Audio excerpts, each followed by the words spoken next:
आज हम जानेंगे प्राकृतिक चीज़ों के नाम। सूर्य को इंग्लिश में सन कहते हैं। चंद्रमा को इंग्लिश में मून कहते हैं। पृथ्वी को इंग्लिश में अर्थ कहते हैं। तारे को इंग्लिश में स्टार कहते हैं। अंधेरा को इंग्लिश में डार्कनेस कहते हैं। कोहरा को इंग्लिश में फॉग कहते हैं। ओस को इंग्लिश में ड्यू कहते हैं। भूकंप को इंग्लिश में अर्थक्वेक कहते हैं। आकाश को इंग्लिश में स्काई कहते हैं। बादल को इंग्लिश में क्लाउड कहते हैं। ज़मीन को इंग्लिश में लैंड कहते हैं। धूप को इंग्लिश में सनशाइन कहते हैं।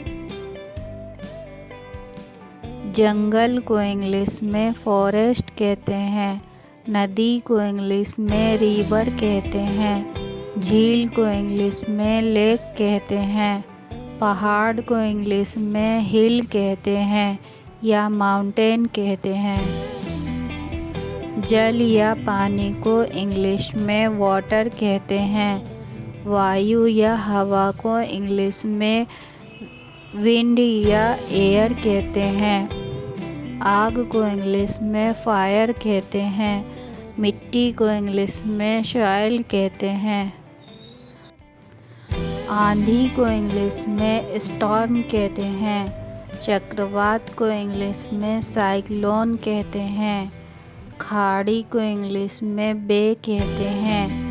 ग्रह को इंग्लिश में प्लैनेट कहते हैं। खाई को इंग्लिश में कैज़म कहते हैं। सागर को इंग्लिश में ओशियन कहते हैं। समुद्र को इंग्लिश में सी कहते हैं। वर्षा को इंग्लिश में रेन कहते हैं।